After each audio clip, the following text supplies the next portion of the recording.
Remember, remember the 5th of November, the gunpowder, treason and plot.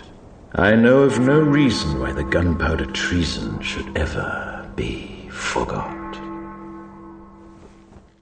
Fala galera, mais um MesaCast, dessa vez um MesaCast diferente, porque eu tenho somente um convidado especial. Houve um certo imprevisto com nossos amigos integrantes, mas a gente vai tocar o MesaCast porque o assunto é muito bacana de se falar, que é V de Vingança. Quem tá aqui hoje acompanhando a gente é o nosso amigo Bruno do Overcine. Tudo bom? Para quem tá ouvindo, eu sou o Bruno do Overcine, eu tenho uma página no Instagram de críticas, são textões mesmo, e eu tento fugir um pouco desse nicho do Instagram de apenas memes, curiosidades, algo muito rápido. Eu sou formado em cinema, mas eu não atuo na área, então eu tenho uma página como um escape para mim. Então vocês estão todos convidados a dar uma passada pela página e provavelmente vocês irão gostar, beleza? Eu lembro de ter visto V de Vingança, né, há muitos anos, e foi um filme que me impactou demais, né, a atriz Natalie Portman é uma das minhas favoritas, sabe, a primeira vez que eu a vi foi no filme O Profissional, do Luc Besson, um filmaço, ela devia ter uns 10, 12 anos, ela era criança, e ali eu já vi potencial nela para ser uma das grandes atrizes de Hollywood, e ela de fato se firmou como isso. E no filme V de Vingança, a gente tem ela e Hugo Weaving, que tem um trabalho sensacional de voz, de postura, de fisicalidade. Embora nem todas as cenas de ação foram feitas por ele, né? A gente sente a presença do Hugo Weaving ali, o poder da atuação dele, sem necessariamente mostrar o rosto. E aí eu fico impressionado também o quanto, né, dessa história dialoga com a atual política que nós temos atualmente, né? Porque assim, o Adam Sutler, que é o alto chanceler, né, da Inglaterra, né, esse cargo que tem no filme para essa pessoa, ele é uma pessoa que tem total desprezo pelo processo democrático. Ele é de um partido conservador, religioso, muito grande. Quanto mais poder ele tem, mais embevecido ele fica, e os seus seguidores são mais apaixonados, vamos dizer assim. E eu queria saber de ti como você enxerga essa questão desse chanceler Adam Sutler fazendo um paralelo com certos governantes que nós temos atualmente por aí. Então, de acordo com o filme, falando cinematograficamente, ele aborda esse assunto de uma maneira muito peculiar. Porque, querendo ou não, lembramos que era um ano de 2005, né? As questões não estavam tão abertas como hoje em dia. Eu achei que as irmãs Wachowski foram bem ousadas para a época. E esse fato que você falou do Hugo Weaving, eu achei fenomenal, porque ele representa toda uma ideia, né? Sem mostrar o rosto. Isso me lembra muito, eu vou fazer um paralelo aqui, um pouco distante, mas eu acho que são ideias iguais, que é com o filme A Chegada. Não sei se você já viu. Maravilhoso esse filme. Pois é, pra mim é uma obra-prima do Villeneuve. O paralelo que eu quero fazer entre os dois é o quê? Que A Chegada, ele é um filme de extraterrestre, onde o Villeneuve não precisou mostrar a forma dos alienígenas para conseguir captar a nossa atenção. Ele fez isso através da narrativa densa, das curiosidades que ficaram em volta das protagonistas, e ele não precisou mostrar as formas, porque geralmente todos os filmes de aliens, eles sempre mostram um alien de algum jeito para cativar o público, dar medo e chamar a atenção dele. Então aqui ele não precisou fazer isso. E é por isso que eu acho essa obra tão singular e tão importante. E é o que as irmãs Wachowski faz nesse V de Vingança. Por mais que elas queriam mostrar que o V era um sinônimo de ideia, um Robin Hood modernizado, elas não mostram o rosto dele. E é isso que a gente mais queria ver desde o começo, né? Mas depois de pelo menos 1 hora de filme, uns 40 minutos, a gente já sabe que a gente não precisa daquilo. Que o diálogo dele e a ideia que ele quer transpor é muito mais importante do que a gente saber o rosto dele. O rosto dele pode ser qualquer um. Então, qualquer pessoa ali da Inglaterra poderia ser ele, se tivesse com essas ideias comunentes na cabeça. Então, isso eu acho o grande acerto do filme, que não é fácil de fazer, porque você pode muito bem perder esse fio da meada e não mostrar tal rosto, e o público não querer comprar essa ideia. Mas com essa narrativa tão densa e tão cheia de detalhes, o pessoal entendeu que, não, a gente não precisa disso. A gente já entendeu que a ideia é essa e a gente comprou ela. Para mim é fantástico. Pois é, até existem passagens no filme, né, no decorrer do filme, que fala, né, que ideias não sangram, ideias não sentem dor, ideias não amam, são a prova de bala. E no finalzinho, quando a Eve, que é a personagem da Natalie Portman, tá conversando com o inspetor Finch, eu acho que esse é o nome, inspetor Finch, ele pergunta quem era ele. Aí ela fala, né, ele era você, ele era eu, era meu irmão, ele era meu pai, ele era fulano, beltrano, ciclano, ou seja, ele era todas as pessoas que queriam ver o fim que as pessoas estavam passando, né?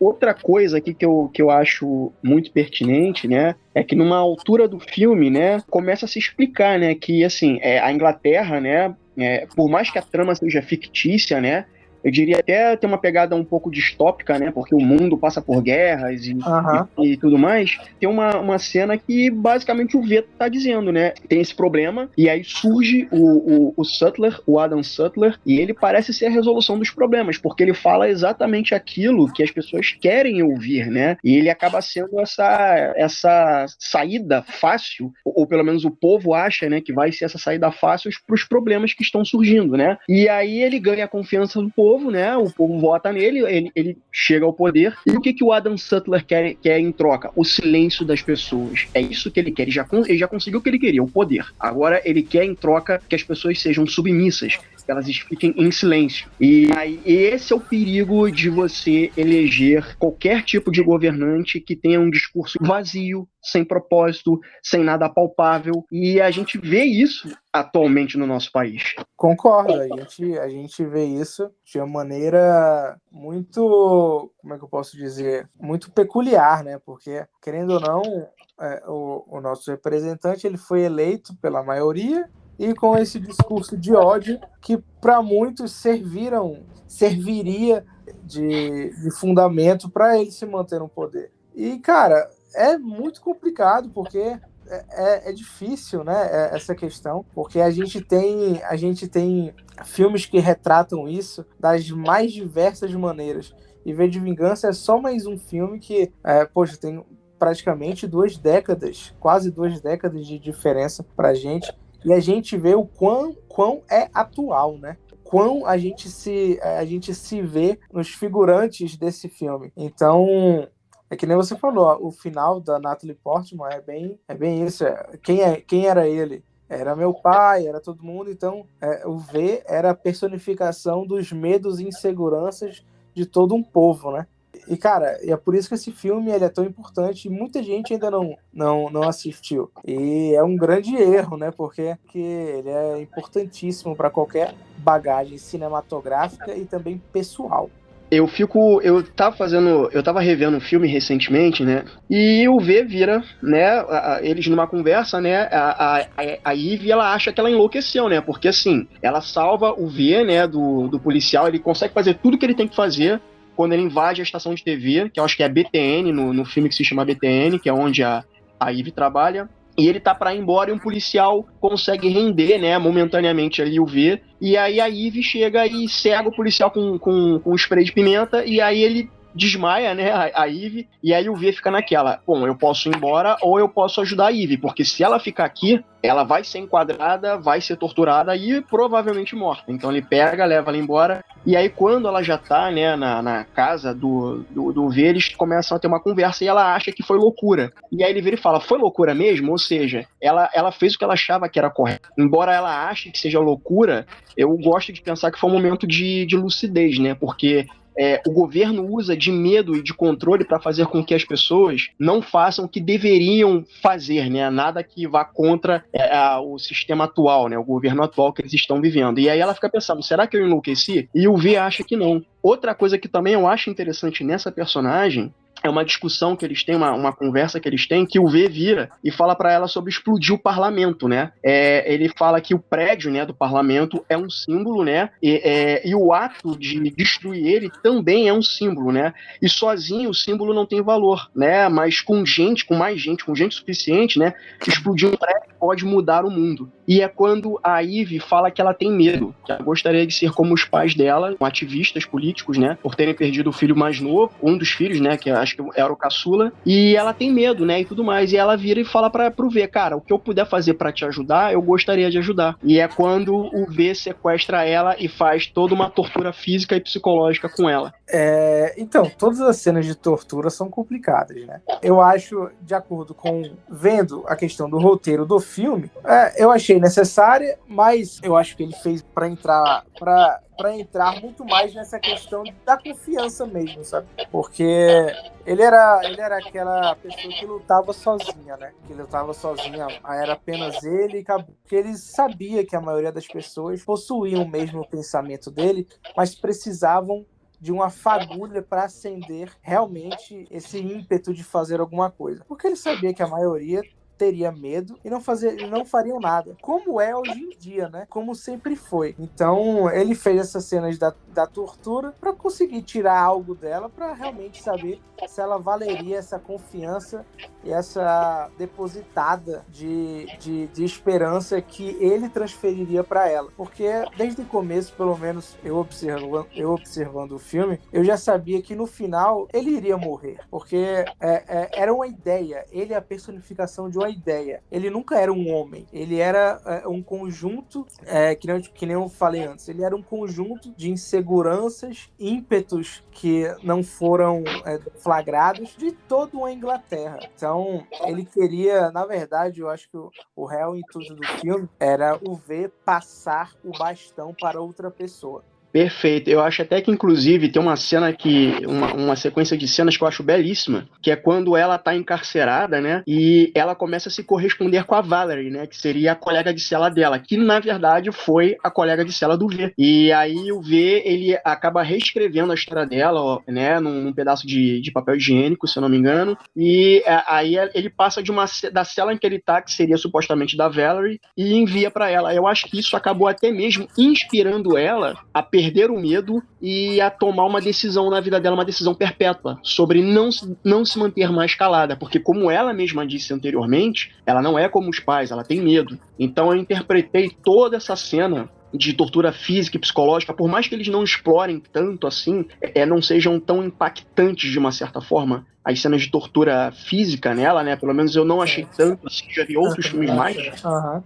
Mas deu pra ver a transformação dela, porque ela perdeu esse medo, né? E aí, ela lendo a história da Valerie, que eu achei uma história interessantíssima, né? Porque a Valerie, ela desde nova, ela se descobriu lésbica, né? Ela foi rechaçada pela família, e ela sofreu todo tipo de retaliação, pois foi o governo que entra e leva embora a companheira dela, e depois ela é levada para uma espécie de campo de concentração, onde é feito teste, né, experimentos e tudo mais, que é onde o V estava, né, e ela é morta, e ela contava essa história, né, até antes dela morrer, né, ela contava essa história pro V, e o V fez a mesma coisa para fazer com que a Eve sentisse o que o V sentiu dentro daquela cela. Cara, eu achei isso de uma poesia, assim, foda para um caralho, porque ele deu tudo ali para ela sentir tudo que ele sentiu, pra no final ela decidir se ela ia manter o medo dela ou não. E cara, eu achei isso de uma poesia visual assim foda, as imagens lindas, maravilhosas. O filme é uma poesia em si, né? Ele caminha para isso. Se você observar os quadros contemplativos da casa, até da própria prisão, do final do parlamento, você vê que ele soa como uma obra cinematográfica de poesia, de uma coesão narrativa muito, muito, até simplória, mas é simplória, mas é eficaz. Eficaz, eficiente. Ela é totalmente eficiente. Que nem você falou, as questões da tortura, elas não são tão gráficas, e eu concordo totalmente. A gente não precisa disso, né? A gente não precisa que fosse graficamente pesada. A gente já sabe o que ela tá passando. A gente entende o que ela tá passando. Então, é muito por esse lado. Por isso que o filme é tão impactante. E, para mim, é uma das grandes obras dessa década de 2000. Você falou sobre, né, as imagens, né, serem belíssimas, né, tem um impacto, tem um lirismo visual, né, tem um lirismo visual muito bacana.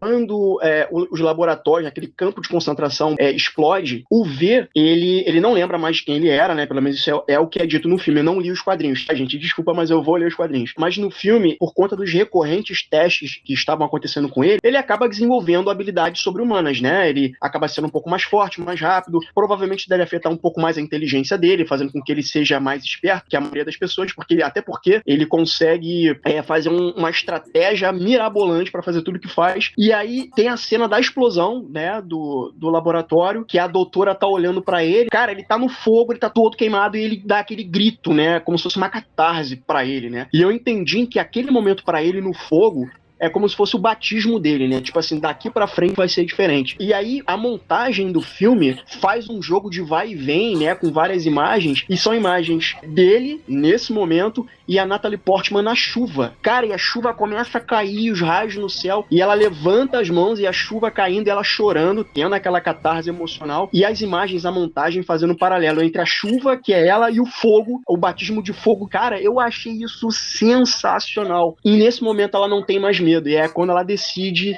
ser quem ela vai ser e ser parte desse plano. Cara, eu achei isso de um lirismo visual, sabe? Eu achei lindo. Cara, isso no cinema eu fiquei assim, cara, eu fui embora quando terminei esse filme. Cara, eu fiquei, tipo assim, 2 dias só pensando nesse filme, especificamente nessa cena. Eu queria ter visto no cinema, eu não vi no cinema. Poxa, teria sido fantástico. Mas é bem isso que você falou, é uma apoteose, né? De uma beleza gráfica gigantesca. Porque ele talvez não seja nem tão falado dessa questão lirística que você falou, porque o conjunto do filme é muito bom. Ele não se destaca em apenas um aspecto, né? Você tem atuações muito precisas, você tem um roteiro sem que tem algumas coisinhas ali de violência, de lutas corporais que poderiam ter sido melhoradas, mas, em um geral, o roteiro ele é muito eficaz, ele não deixa pontas soltas. A montagem, igual você falou, ela é muito limpa e ela é muito eficiente no que ela quer mostrar em determinados quadros. A trilha sonora também é muito boa. Ela não ficou tão marcada para mim, mas eu lembro que me arrepiei em certos momentos. Mas acho que ele se destaca realmente pelo conjunto de toda a obra.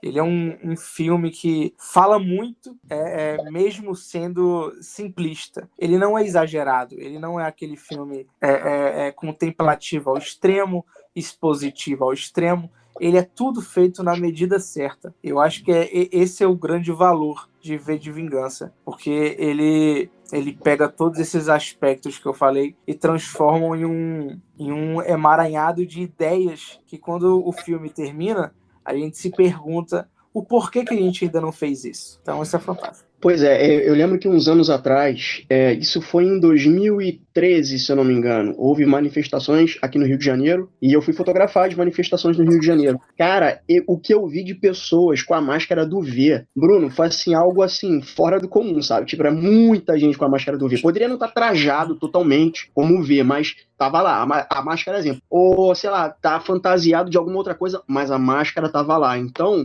vira um símbolo, né? Vira um símbolo. Exato, esse que é o ponto que eu ia chegar. Virou um símbolo, até mesmo para quem não acompanhou Guy Fawkes, que na época, né, foi o meu caso, eu não conhecia a história de Guy Fawkes, mas eu vi o filme, e o filme ele teve tanto apelo na cultura pop, né, que até mesmo quem não conhece a história, né, mas sabia por alto mais ou menos do que se tratava, parava e falava assim, pô, legal essa máscara aí, pô, é do filme tal, né, que falava sobre isso, né, assim, tá, eu vou comprar. Cara, tinha gente na rua vendendo essa máscara. Então, para você ver o poder, a influência que uma história tem, quando consegue fazer isso de uma maneira correta. Agora, uma coisa também que eu me dei conta por exemplo, os ideais do V, a motivação do V. A motivação do V, ela não ela também é muito pessoal, né? Porque, assim, como ele mesmo fala no filme, o que fizeram comigo foi monstruoso. Fizeram uma série de torturas com ele, fizeram uma série de experimentos com ele, e ele foi o único que saiu vivo daquela galera ali. Então a gente vê também que a motivação do V, o ideal, ele não é apenas só em relação ao país, ao que tá vivendo, mas existe uma motivação pessoal. Ele mesmo fala, cara, para cada ação Existe uma reação. Existe um narcisismo disfarçado, né? Isso, você percebe ali, é uma lei natural do universo, né? E eu achei isso bacana, né? Porque assim, ok, ele vai fazer... Humaniza ele ainda mais. Perfeito, porque a gente não vê o rosto dele, mas a gente simpatiza com a causa dele, que é a coisa mais básica do mundo. Cara, olha só, eles atiraram primeiro, agora eu vou atirar de volta. Eu achei isso do caralho. E isso é mérito do roteiro, porque que sacada legal, será que foi de propósito? É lógico que foi de propósito. Tudo é muito pensado. E essa questão desse narcisismo desenfreado, disfarçado, faz ele se aproximar muito mais com os próprios espectadores, no caso nós. Só alimenta mais essa lenda, né, de que ali não tem nenhuma pessoa, né? Aquela máscara representa o povo. As irmãs Wachowski, elas conseguem humanizar esse personagem a tal ponto de que nós, do público, vejamos defeitos neles que correspondem ao que a gente faz no dia a dia. E é por isso que esse filme marca até hoje, porque a gente consegue ver nesse anti-herói algo que a gente faria se tivesse essa fome de mudar tudo que a gente está vivendo. Eu senti que, vendo o filme, né, e novamente, isso é mérito da montagem também, eu sinto que eles deram uma aura quase que mítica pro V. Vou dar um exemplo aqui de uma outra cena. Tem a cena que tá o inspetor Finch e o outro policial que sempre acompanha ele, né, o parceiro dele, e eles vão encontrar com o V, só que o V tá se passando por um outro personagem chamado Roodwalk, se eu não me engano, Rockwood. É um momento em que o V tá falando sobre o plano que o governo tinha, né? O governo, ele criou um vírus, né? Que foi, na verdade, aquela doutora, né? Tem a doutora, que eu esqueci o nome dela, que ela, na verdade, ela é até peça fundamental para esse filme, porque tudo partiu dos experimentos dela, né? Mas mesmo assim, por mais que ela não quisesse fazer aquilo tudo, o V acaba também, né, eliminando ela, né? E aí nessa cena que tem essa montagem que eu achei belíssima, o V tá se passando por um personagem chamado Rockwood, né, conversando com o inspetor Finch e um outro cara, e ele fala que o governo criou esse vírus, né, e esse vírus que foi criado pelo governo, né, também existe uma cura feita por esse próprio governo. A ideia deles, né, a ideia do governo, usar o próprio país, né, fazer com que não um país estrangeiro, o qual eles estão em guerra, não, é usar a própria Inglaterra, 3 cidades, né, 3 pontos da cidade de Londres, se eu não me engano, colocar as vítimas ali, serem vítimas do próprio país. E aí culpar, né, outros pela pandemia e por tudo que está acontecendo, né? E aí a forma como as imagens vão sendo montadas, eu achei isso de... Eu não sei, cara, como é que os caras fazem isso, mas é como se fosse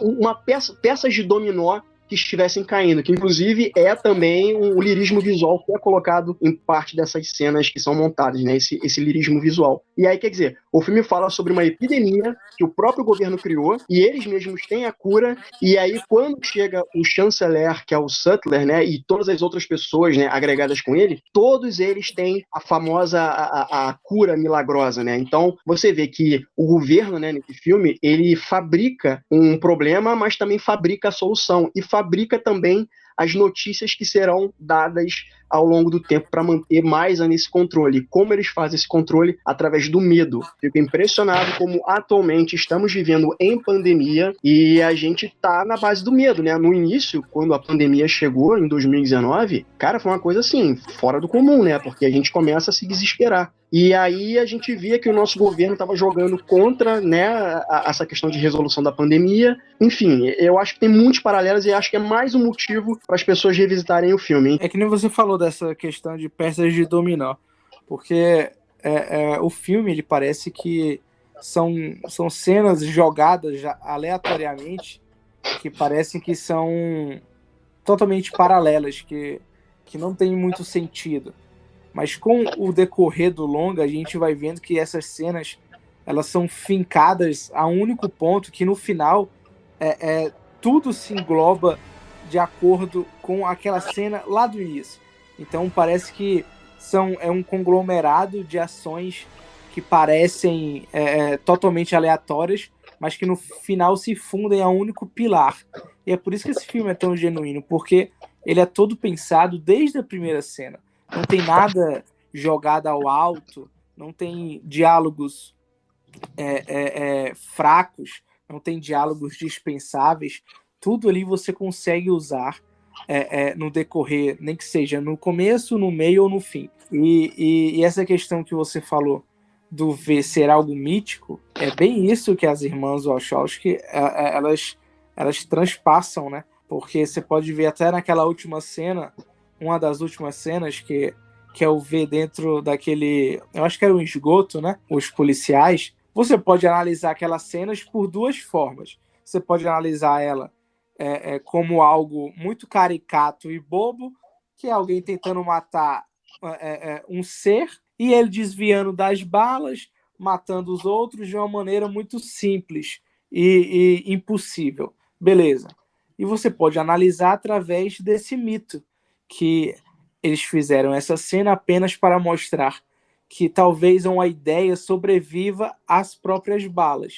Então, é bem essa a questão em que eu vejo o filme bem desse ângulo, sabe? Perfeito, até mesmo, né, quando eles trazem o chanceler, né, ele faz um trato com o Mr. Creed, né, porque sabe que o Mr. Creed e o chanceler Sutler, existe uma tensão entre eles, né, e a hora que o Creed quisesse, ele poderia dar cabo da fim do Sutler, ele não faz por medo de dar merda, e aí o V e o Creed, eles fazem um acordo entre eles, e aí traz o Sutler é morto, e aí, né, ficam todos eles na frente, depois que o Sutler é morto, né, ficam todos eles na frente do V. E o Creed vira e fala, agora atira a sua máscara. Ele simplesmente fala, não. E aí ele vira e fala, nós somos muitos, nós temos munição, nós temos armamento e tal. E aí ele vira e fala, Sr. Creed, mais ou menos assim, Sr. Creed, a minha esperança é que vocês tenham apenas balas. No momento que vocês dispararem todas elas contra mim, eu vou matar um por um antes que vocês possam recarregar as suas armas. E aí ele vira e fala, e o senhor eu vou matar usando as minhas mãos. E aí o Creed faz aquela cara meio assim,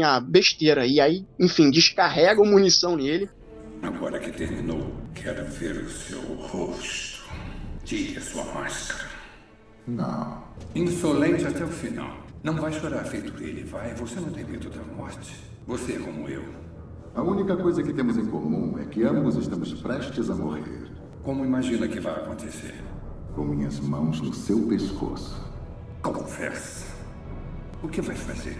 Rastreamos este local. Você não tem nada, só suas malditas facas e seus golpes idiotas de karatê. Nós temos armas. Não, o que vocês têm são balas e a esperança de que quando elas se esvaziarem eu não esteja mais de pé, porque se eu estiver, vão estar mortos antes de recarregar. Porra! Por que você não morre? Por baixo desta máscara não há só carne. Por baixo desta máscara há uma ideia, Sr. Creed. E ideias são a prova de balas.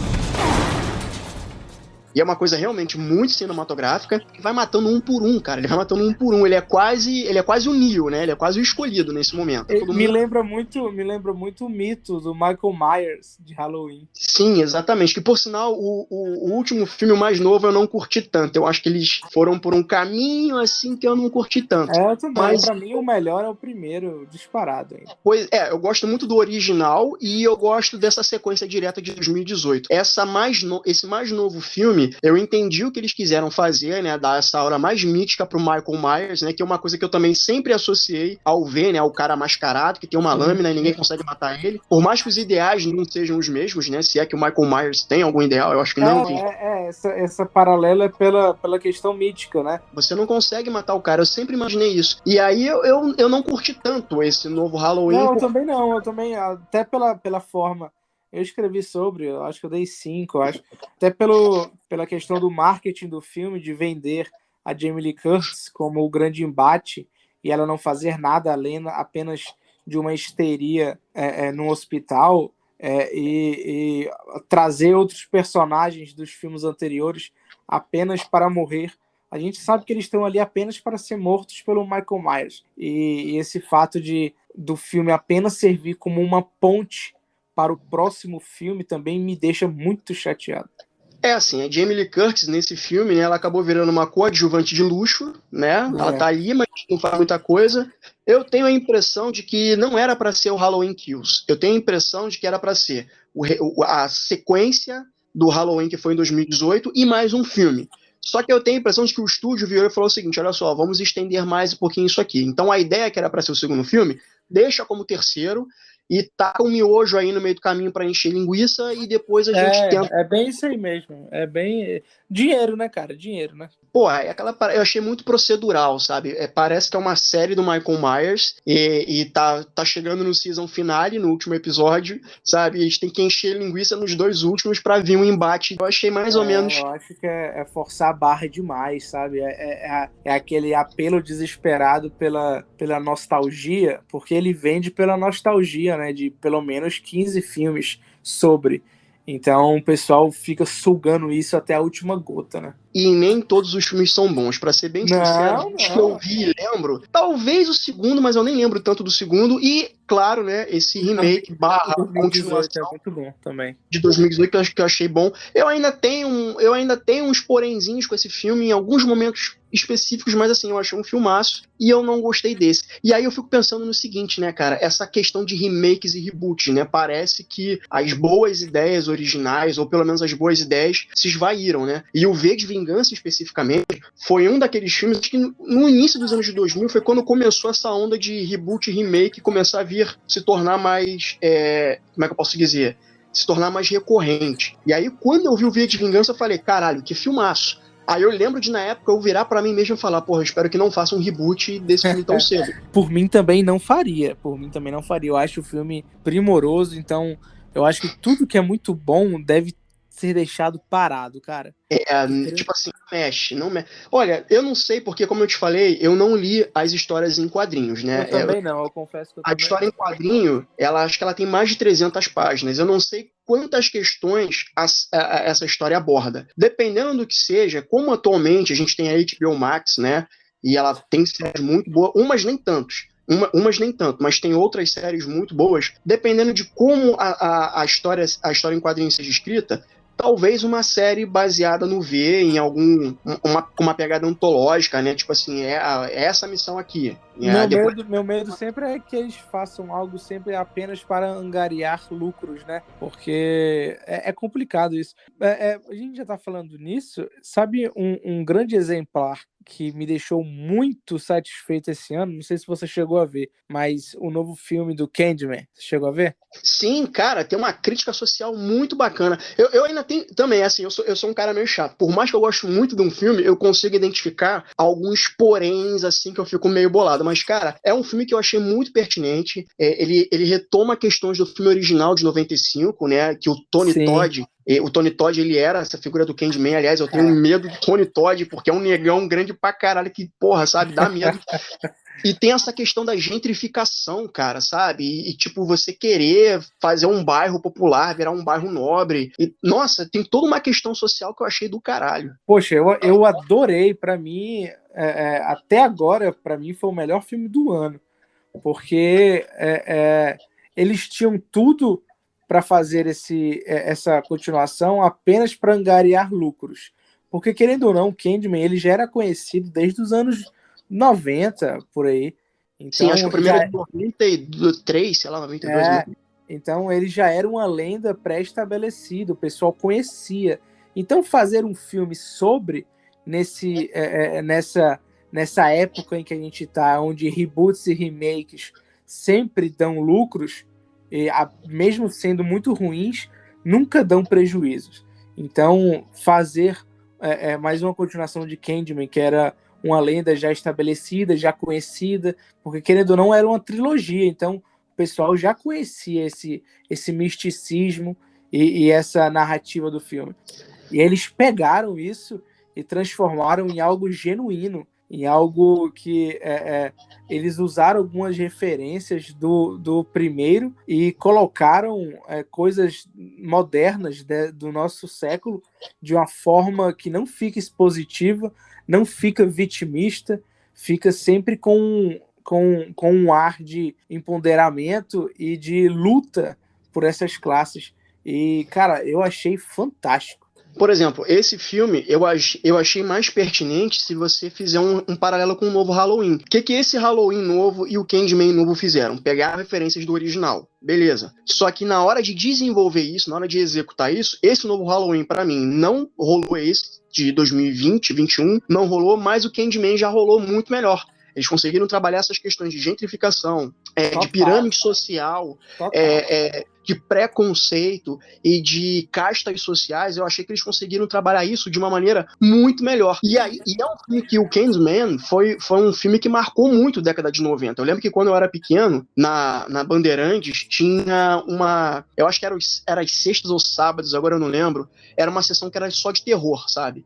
Tinha o Zé do Caixão, tinha os filmes do Contos da Cripta e tinham outros filmes de terror mais. E o Candyman, cara, assim, era figura carimbada nessas sessões que tinham na Band. Então é um filme que virou cult, eu sei que não é todo mundo que viu, mas é um filme que virou cult, né? E tá marcado, e eles estão revisitando isso agora. E aí eu fico pensando a mesma coisa pro V de Vingança. O V de Vingança é um filme que, pra mim, virou cult, marcou a história do cinema, sabe? Os Wachowski, eles conseguem escrever histórias muito boas. Não são todos os filmes que os Wachowski estão trabalhando e roteirizando que são um sucesso absoluto. Mas eles sabem o que fazem. E eu fico me perguntando, será que eles vão reciclar a ideia do V de Vingança? Aí por isso que eu fico pensando, hoje em dia a gente tem a HBO Max, eu não sei se talvez uma série na HBO Max, o qual... Eu posso estar falando bobagem, mano, mas sabe qual pode ser esse estopim para que ele possa pegar o V de Vingança? Esse Matrix agora. Mr. Anderson, welcome back. We missed you. Eu tô com medo desse filme, cara. Eu tô com muito medo desse filme. Mano, se fosse pra apostar, eu apostaria que será um fiasco. Cara, porque assim, Matrix, que também são dos Wachowski, cara, Matrix é uma trilogia que eu gosto muito. Especificamente o primeiro filme. Eu gosto mais... O primeiro é uma obra-prima. Os dois são bem fracos. Os outros, assim, é só tiro, porrada, bomba, efeito especial e tal.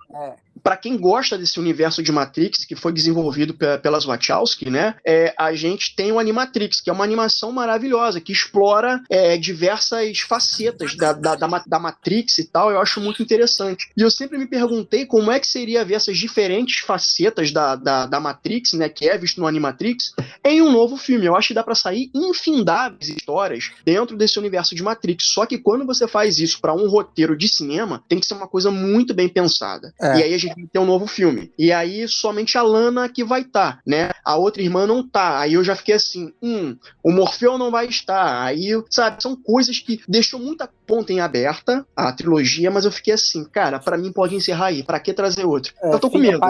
Fica parecendo muito que eles querem apenas o lucro, né? Surfar nesse hype da nostalgia e pegar muito lucro com isso. Ou pode ser que eu queria muito acreditar nisso, que ela esteja pensando que, como o primeiro abriu portas para cinematografia gigantescas, é uma obra-prima, e ela ter visto que o terceiro filme ficou tão aquém do primeiro, que ela não aceitaria que seria o fim de algo tão primoroso que ela criou, ter aquele Revolutions como o desfecho final. Então, eu quero muito que esse 4 seja um desfecho, então, merecido. Que talvez não seja uma obra-prima, provavelmente não vai ser, mas que seja bem melhor do que aqueles dois últimos. Olha, eu tenho pra mim, Bruno, que eles podem até fazer um filme bacana, divertido, visualmente bem feito, sabe? Talvez uma história básica, né? Com efeitos visuais bem feitos, cenas de ação maravilhosas, efeitos especiais maravilhosos, mas o meu medo é o seguinte, é ser uma história não tão boa assim, uma história ok, e vai fazer várias referências à trilogia como um todo, sabe? E não deve parar só nesse filme, deve ser um pontapé para o início de uma franquia. E aí, isso me preocupa. Isso me preocupa, e eu fico pensando se a mesma coisa pode acontecer com V de Vingança. V de Vingança termina bonito, termina lindo, maravilhoso. Eu não sei se nos quadrinhos termina exatamente daquela forma, mas eu fico pensando, cara, será que eles vão dar prosseguimento ao V de Vingança por ser uma história tão poderosa? Será que eles vão dar prosseguimento de alguma forma? Ou então... eu ainda fiquei surpreso porque ainda não levantaram essa hipótese, sabia, Frank? Então, tem aquela tal da regra dos 15 anos para um remake ou revisitar uma obra, né? Dizem que 15 anos é um tempo aceitável até você repensar ou continuar, ou enfim, tá dentro do prazo, né? E aí eu fico pensando nisso. Talvez se eles quisessem revisitar V de Vingança, eu fico pensando, de novo, não li o quadrinho, mas eu fico pensando se eles não vão abordar questões antológicas relacionadas ao V em uma série, né, e aí explorar, né, uma ação, entre aspas, terrorista do V ou outra e tal. Eu não sei, cara. Eu sou mais do time. Os filmes solos, que são primorosos, eu acho que eles não mereciam reboots ou remakes ou continuações. Eu acho que eles deveriam ficar lá e acabou. Mas filmes que possuem trilogias, 4 filmes, 5 filmes, que já tem realmente um tempo e o pessoal quer fazer um reboot, aí ok. Mas quando eu acho que o filme é solo, eu acho que não precisa. Deixa lá, ele já é uma obra-prima e acabou, cara. Deixa. Mas quando são mais de um, assim, eu acho válido, porque Hollywood vive disso, né? Então, eu espero que não mexam em V de Vingança. Eles podem fazer algo parecido. Não sei, eu não sei. Mas eu não queria, não. Eu também não tô muito afim, não. Assim, eu acredito o seguinte: certos filmes são inevitáveis de serem recontados, né? Pra com que eles tenham essas histórias tenham uma roupagem mais atualizada. A gente tem o mesmo conceito, só que de uma forma atualizada para um público mais atual. Então, eu acredito que o cinema é inevitável, ele vai fazer isso. Só que quando você faz isso em detrimento do conceito, eu já acho um pouco perigoso. Então, ele já tem um conceito estabelecido. Tudo bem, a trilogia não é perfeita, mas ela se encerrou. E eles querem revisitar isso e acabar dando merda e acabarem, sabe, ser somente um caça-níquel e não extrair nada de novo. Porque você falando assim, eu tava pensando aqui, é a mesma coisa que eu acho do Homem-Aranha 3. Eu acho que não vai funcionar.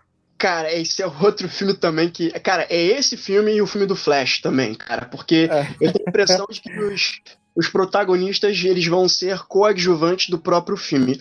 Tudo bem, desde que seja uma história funcional. Mas eu acho que vai ser referência em cima de referência. Eu acho que tem muito personagem, eles não vão conseguir desenvolver todos. Vai ser a mesma coisa que aconteceu com o Homem-Aranha 3 do Maguire. Exatamente o que eu tava pensando, cara. Homem-Aranha 3, cara, é um filme que eu fiquei assim, Na verdade, a história desse Homem-Aranha 3, né, o Sam Raimi nem queria fazer esse filme, mas aí o estúdio, né, lucro, né, não, você vai fazer isso aqui. Enfim, são coisas que os diretores, escritores, roteiristas, produtores têm que passar, né, porque, né, estão ali como trabalhando pra casa, né, e a casa é a que manda, né. Por exemplo, se esse novo Matrix, se isso de fato foi uma ideia da Lana Wachowski, que isso foi uma coisa que a Warner queria. Eu fico me perguntando se é isso que ocorreu. Sabe que eu tava... pois é foda. Sabe, a gente tava conversando sobre isso aqui, eu tava lembrando aqui. Eu fui semana passada na cabine de imprensa de Marighella. Então, cara, poxa, eu queria que você visse pra gente discutir sobre depois. É um bom filme, é dirigido pelo Wagner Moura, né? Conta a história do Marighella, que era um político e começou a lutar pela liberdade, né? Foi considerado subversivo. Isso. Eu achei bacana a história, mas eu queria um pouco mais, diferentemente do V de Vingança, onde o torturamento ele não era necessário. Eu acho que aqui ele poderia ser necessário pela bagagem do Wagner Moura de Tropa de Elite, sabe? Eu acho que, como ele na direção, eu achei que seriam cenas muito mais macabras e pesadas para fincar na nossa mente tudo que aconteceu ou não. Eu achei tudo muito caricato, lutas corporais de espancamentos com aqueles chutes que a gente sabe que não tem aquele peso. Eu achei muito, muito caricato e eu acho que o Wagner Moura poderia ter feito uma coisa muito mais marcante. Mas o filme não é ruim, o filme é importante, mas dever um pouquinho nisso. Eu esperava muito mais. Mas eu vou te falar, se o filme conseguiu passar, como por exemplo foi V de Vingança pra mim, se o filme consegue passar a mensagem que tá querendo, né, eu acho que isso é super válido, né? Claro que a partir do momento que você analisa, né, pontos técnicos de um filme, né, você se vê obrigado a falar o que funciona e o que não funciona, né? Mas se o filme consegue passar a ideia que ele está proposto a dizer, como o V de Vingança brilhantemente conseguiu, aí é válido, mas é um filme que eu vou conferir pra gente poder bater um papo. Show de bola. E o que você acha desse novo Eternos? We're Eternals. We came here 7,000 years ago to protect humans from the deviants. Meu amigo, Ah, meu Deus do céu. Cara, é o seguinte, eu gosto da Marvel.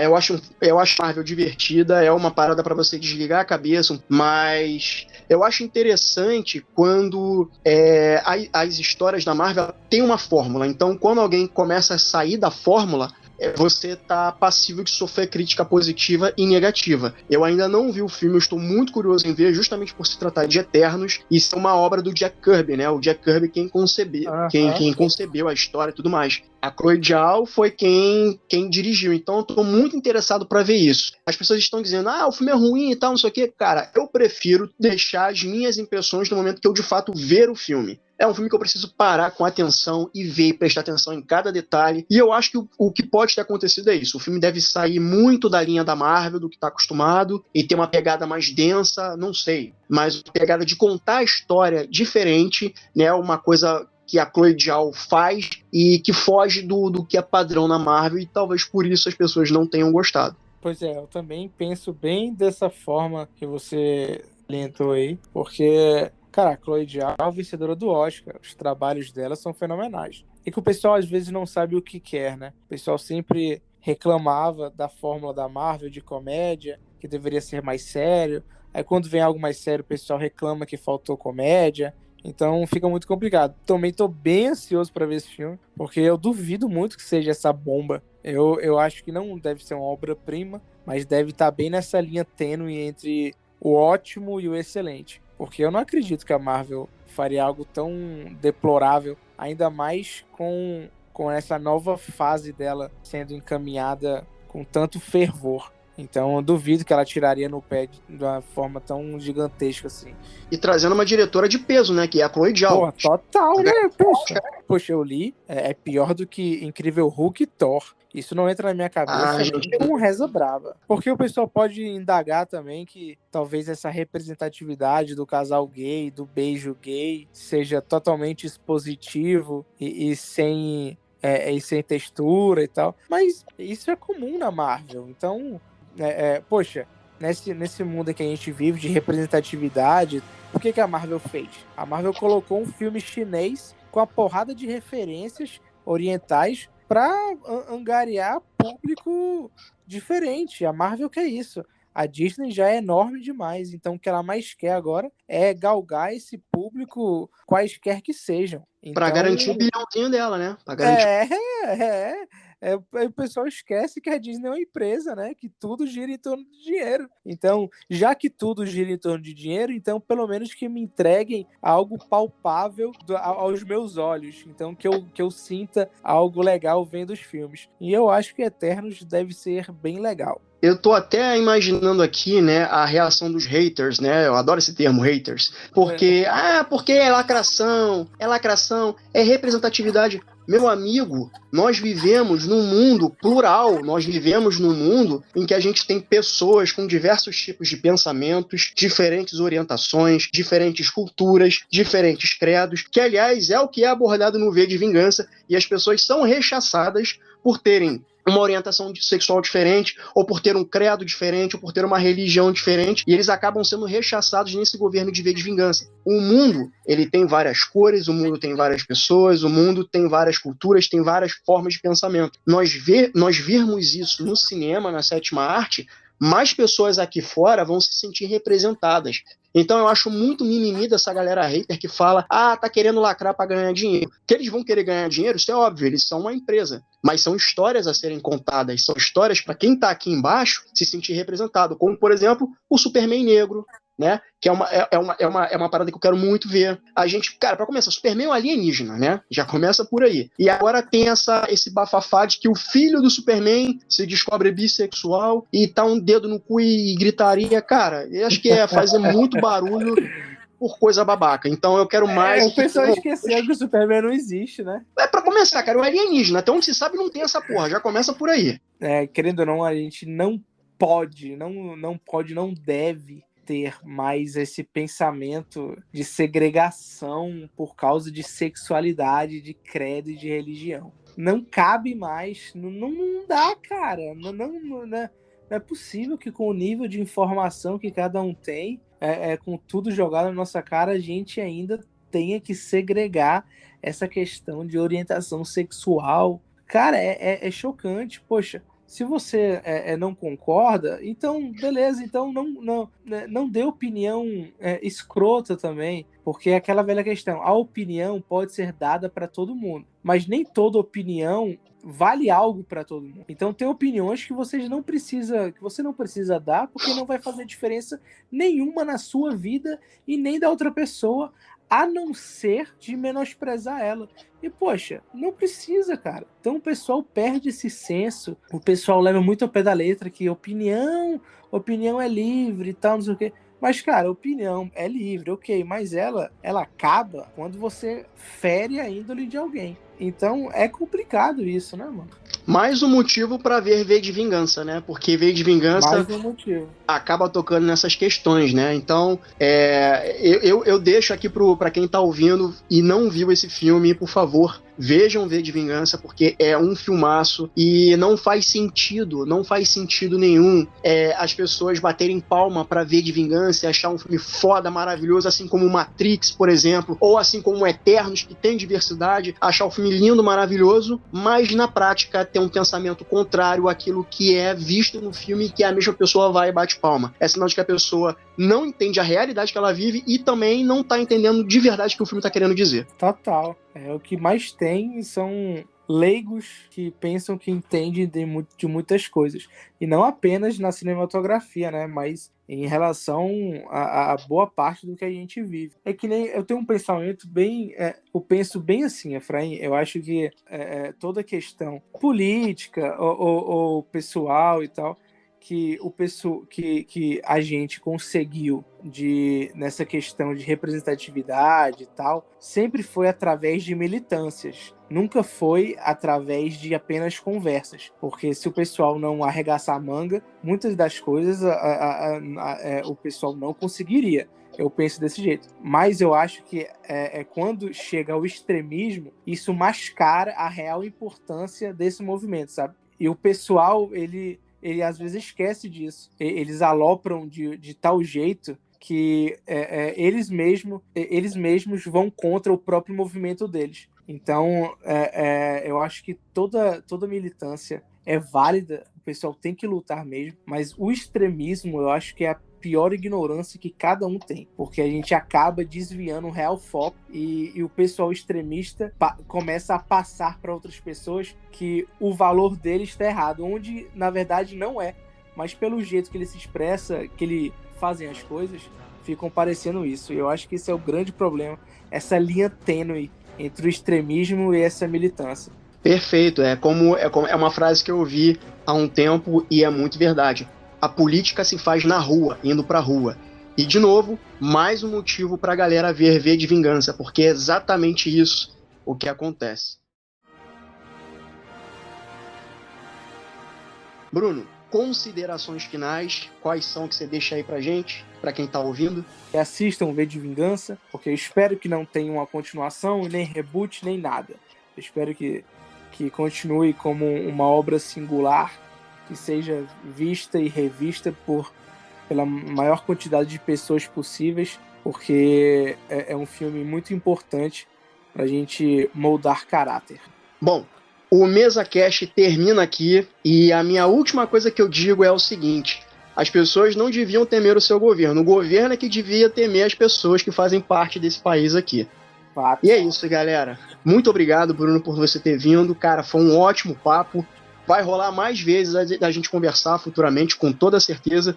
Você é sempre bem-vindo aqui na nossa mesa aqui, que é chegar e conversar e trocar ideia. Show de bola, eu que agradeço, Efraim. E obrigado pelo convite e a gente vai marcar mais vezes, cara. Galera, esse foi o nosso MesaCast sobre V de Vingança e outras coisinhas mais. Visitem nossas redes sociais. Aliás, Bruno, deixa a sua rede social aqui pro pessoal visitar. Pessoal, quem quiser críticas literárias de filmes, análises mais completas e espessas, sigam Overcine no Instagram, que eu prometo que vocês vão se identificar com muitas críticas. E se você não se identificar, a gente bate um papo sobre, porque cinema é isso, é subjeção. Valeu, Bruno, muito obrigado. E galera, também visite mesapra4.com.br e o nosso Instagram, que é o Mesa Pra 4. Galera, um forte abraço, Bruno. Abraço, até a próxima, galera.